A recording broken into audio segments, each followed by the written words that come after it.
I never imagined a handful of wildflowers could bring a luxury country club to its knees. But then again, I never imagined anyone would be arrogant enough to bulldoze nearly an acre of my family's land while I was out of town and expect me to smile, cash a check, and pretend it never happened. Looking back now, I don't think the bees were ever getting revenge. They were simply trying to survive, and somehow that made everything that followed feel strangely poetic. My name is Ethan Walker, and for almost 15 years I lived on a quiet 16-acre property outside the little town of Ash Hollow, a place where mornings started with birds instead of traffic and evenings smelled like fresh clover after summer rain. My grandmother, Eleanor, had bought that land long before I was born, back when the surrounding hills were all family farms and dirt roads. She used to tell me that land wasn't something you owned forever, it was something you borrowed from the next generation. And every spring she planted more native flowers than the year before because she believed every butterfly and every honeybee deserved a place to come home. When she passed away, the only thing she asked me to do was keep the meadow alive. She didn't leave me a fortune, she left me seeds.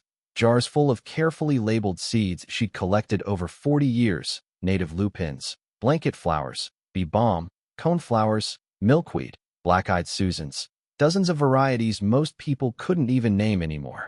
Every spring I'd spend weeks walking those fields with a small canvas bag over my shoulder, reseeding bare patches, pulling invasive weeds by hand, and watching the place slowly wake up after winter. By June, the entire meadow looked like somebody had spilled every color imaginable across the hills. Photographers stopped on the county road just to take pictures. Local teachers brought school kids to learn about pollinators.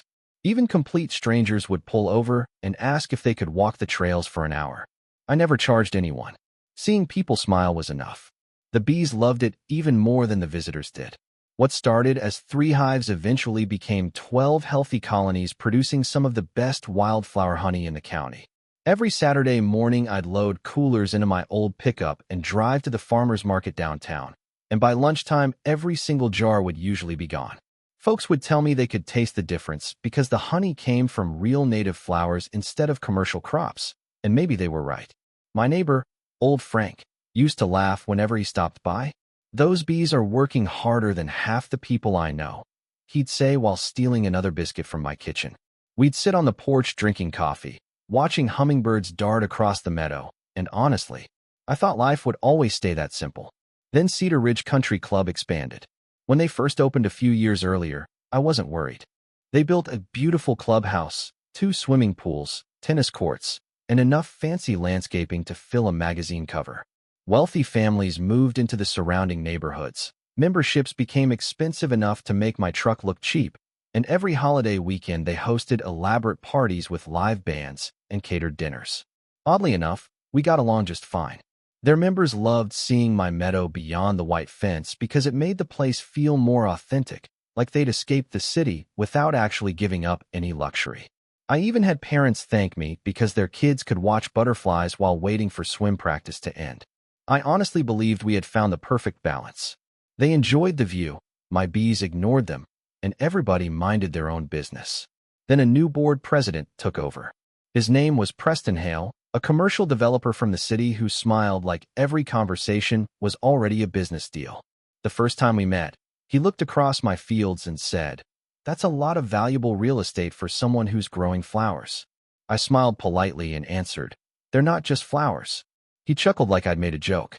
That should have told me everything I needed to know. To Preston, land only had value if you could pave it, build on it, or charge people to park there. To me, it had value because it was alive. We never argued, but every time we crossed paths I caught him staring toward my meadow like he was mentally redrawing property lines. A month later, I drove to Colorado to spend several days helping my older sister recover from knee surgery. Before leaving, I walked through the meadow one last time as the sun came up, listening to millions of bees hum softly over the flowers, never realizing it would be the last morning I'd ever see it the way my grandmother left it. 5 days later, I turned into my driveway, and before I even shut off the engine, something felt horribly wrong, and what I found beyond the trees changed everything. End of part 1. Reply with part 2, and I'll continue the story seamlessly. I stepped out of my truck expecting to hear the familiar hum of bees drifting across the meadow, but the silence hit me first. It wasn't completely quiet. There were engines idling, car doors slamming, people laughing somewhere beyond the tree line. But the sound that had filled this land for years was gone. I hurried toward the western edge of my property, and with every step my stomach tightened until I finally cleared the last row of maple trees and just stood there, frozen. Nearly an acre of my meadow had disappeared. The flowers were gone. The topsoil my grandmother had spent decades nurturing had been scraped away like it meant nothing. Fresh black asphalt stretched across the land. Bright white parking lines shimmered under the afternoon sun, and luxury SUVs already occupied spaces that, according to every survey ever recorded, belonged to me. The smell of fresh pavement overpowered what should have been the scent of wildflowers. I remember kneeling down beside the edge of the asphalt and finding a crushed patch of purple lupins sticking out from underneath the gravel, flattened into the dirt like they had never existed. I picked up one broken stem without even realizing I was crying. It wasn't about losing flowers. It was about someone deciding that years of care could be erased in a single weekend because it was more convenient for them. Frank came walking across from his place a few minutes later with his hat in his hands. He looked almost embarrassed. "Ethan, I tried calling you. They started on Monday. I told the foreman they were over the line, but he said the club had engineers and lawyers." "Nobody called the county?" I asked. "A few people did. They said it was a civil property dispute." I nodded slowly because I already knew what that meant. Nobody wanted to stop expensive people in the middle of construction. They'd rather let the courts sort it out later. I drove straight to Cedar Ridge Country Club, still covered in road dust, and walked into their polished lobby where everything smelled like expensive candles and polished wood. Behind the front desk, a young receptionist smiled until she saw my face. "Is Mr. Hale available?" I asked. "Do you have an appointment?" "He'll want to make time." A few minutes later, Preston appeared wearing golf clothes that probably cost more than my monthly mortgage payment. He smiled the way people smile when they think they've already won. "Ethan, welcome back. I hear you noticed the improvements. You paved my property. Now hold on," he said, raising both hands dramatically. "Our survey indicates the new parking expansion falls entirely within club boundaries." I pulled a rolled survey map from the truck, spread it across a conference table without asking permission, and pointed directly at the recorded property markers. "Your survey is wrong." He barely looked. "Survey companies disagree all the time. Not with county monuments, they don't." He leaned back in his chair and sighed as though I were wasting his afternoon. "Look, we've already invested close to $800,000 into this expansion. Litigation won't help either of us. Why don't we simply purchase the disputed strip from you?" "Disputed?" I stared at him. "There's nothing disputed about it." He smiled again. "Everything is negotiable." I folded my survey slowly. "No, it isn't." His smile faded just a little. "Everybody has a price. Not for something my grandmother trusted me to protect." For the first time, he looked genuinely confused. He couldn't understand why anyone would refuse what he considered easy money. That's when I realized we weren't even speaking the same language. I wasn't talking about acreage. I was talking about legacy. He was talking about assets. Before I left, I gave him exactly 30 days to remove every inch of asphalt from my property, restore the soil, and pay for the environmental damage. He laughed. Actually laughed. "You're letting emotions get in the way of business, Ethan. Have your attorney call ours." Then he walked away before I could answer. 2 weeks passed. Nothing happened. Then something even worse did. The club installed elegant wooden signs labeling the new section Premium Garden View Parking, charging members extra to park in spaces built directly on top of my destroyed meadow. Every luxury SUV sitting there felt like another insult. I hired a property attorney, Melissa Grant, who specialized in land disputes. After reviewing every deed, aerial photograph, county survey, and historical record, she looked up and said, "This isn't a gray area. They're clearly trespassing." "Then why aren't they worried?" I asked. She smiled slightly. "Because they've spent their entire lives believing money fixes consequences. We filed formal notices, demanded immediate restoration, requested injunctions, and documented every square foot of damage with survey crews. Preston's attorneys responded with delay after delay, hoping legal expenses would eventually wear me down. They underestimated 2 things. First, I wasn't interested in selling. Second, I wasn't finished thinking. About a week later, I walked through what remained of my meadow carrying empty hive boxes. The surviving bees looked confused. Their feeding grounds had been cut almost in half. Worker bees wandered farther every day, searching for nectar that no longer existed. Watching them struggle hurt more than looking at the destroyed flowers. They weren't angry. They were simply trying to adapt after humans had destroyed the world they understood. That evening, I attended the monthly County Beekeepers Association meeting. Most of the people there were retirees, hobbyists, and farmers I'd known for years. Halfway through coffee and homemade pie, I stood up and explained what had happened. The room went quiet. Finally, an older beekeeper named Martha crossed her arms and asked, "How much open meadow do you still have?" "About 15 acres. Enough for additional colonies?" I thought about it for a second. "Probably." She smiled. "I've got 4 hives looking for better forage." Someone else spoke up. "I've got 6. Another voice from the back. "I've got 3. Within 10 minutes, people were volunteering colonies faster than I could count. Nobody wanted revenge. They simply wanted safe forage for healthy bees, and I happened to have plenty of legal space available. Melissa laughed when I told her the idea. "You realize you're doing absolutely nothing illegal. That's kind of the point." Over the next 2 weeks, flatbed trailers rolled onto my property almost every day, carrying carefully managed honeybee colonies. We placed them well inside my property line, exactly where agricultural regulations allowed, facing away from the club and toward the remaining wildflowers. By the end of the month, 60 thriving hives sat across my fields, home to nearly 3 million honeybees. The air hummed again.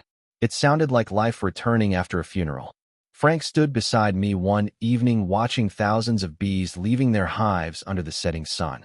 "Think they'll notice?" he asked with a grin. I watched the golden cloud drift across the meadow. Eventually, I honestly believed the club would finally realize restoring the flowers was easier than fighting nature. I underestimated how stubborn wealthy people can become when admitting a mistake feels more expensive than making another one. And Memorial Day weekend was only 3 days away. In a part 2. Reply with part 3, and I'll continue seamlessly to the ending. Memorial Day arrived with perfect weather, one of those bright blue mornings that makes everyone want to be outside. And from my porch, I could already hear music drifting across from Cedar Ridge Country Club before breakfast.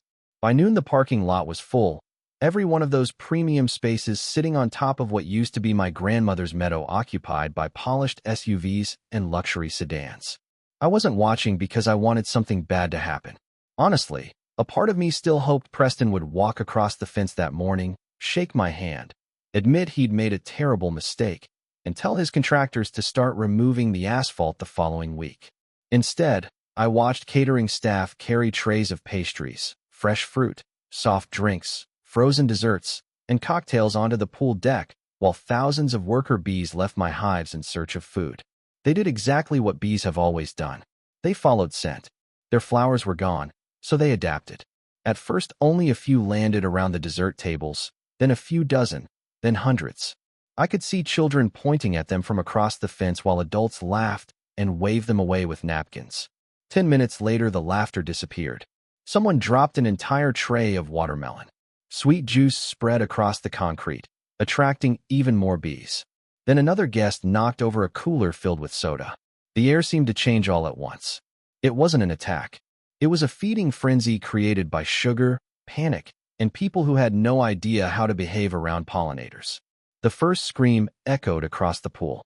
Another followed. Lifeguards began blowing whistles. Parents grabbed children and started running, knocking over chairs and umbrellas. Someone jumped into the deep end fully clothed.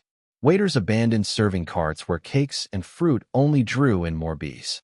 Within minutes, the elegant holiday celebration looked like the final scene of a disaster movie. Emergency vehicles arrived, not because people were being swarmed to death as rumors later claimed, but because frightened crowds create dangerous situations all by themselves. Most of the stings were minor. A few people with allergies were treated as a precaution, and thankfully everyone recovered. The real damage wasn't medical. It was reputational. My phone rang before the last ambulance even left the property. Preston was yelling so loudly I had to hold the phone away from my ear. "Call them off," he shouted. "Your bees are attacking my members." I waited until he finally stopped talking. "Preston, they're honeybees. They don't have a commander. Move the hives. They're on my property. This is intentional." "No," I answered quietly. Destroying their food source was intentional. This is what happened afterward. He hung up without another word. The following weeks only made things worse for the club. Every outdoor event became a gamble. Caterers struggled to keep food covered. Parents stopped bringing children. Weekend attendance dropped. Professional exterminators admitted there was very little they could legally do because spraying pesticides near swimming pools, food service areas, and neighboring agricultural hives would create even bigger liabilities.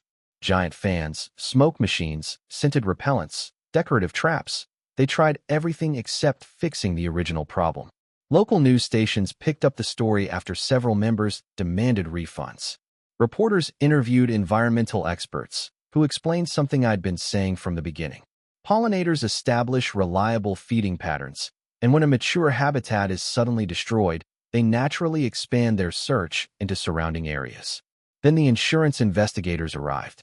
Once they reviewed county records, survey reports, environmental assessments, and construction permits, they discovered something Preston had conveniently ignored. The club had expanded onto private property while removing an established pollinator habitat without completing several required environmental reviews. Their insurance carrier denied coverage for much of the resulting liability because the underlying trespass and habitat destruction significantly increased the foreseeable risk. Suddenly, Preston wasn't arguing with me anymore. He was arguing with board members, attorneys, insurers, and angry club members whose expensive summer memberships had turned into endless meetings about legal bills. About 6 weeks after Memorial Day, Melissa called and simply said, "You should come to my office." Preston was already there when I arrived. He looked older than he had 2 months earlier. The confidence was gone. The expensive smile had disappeared.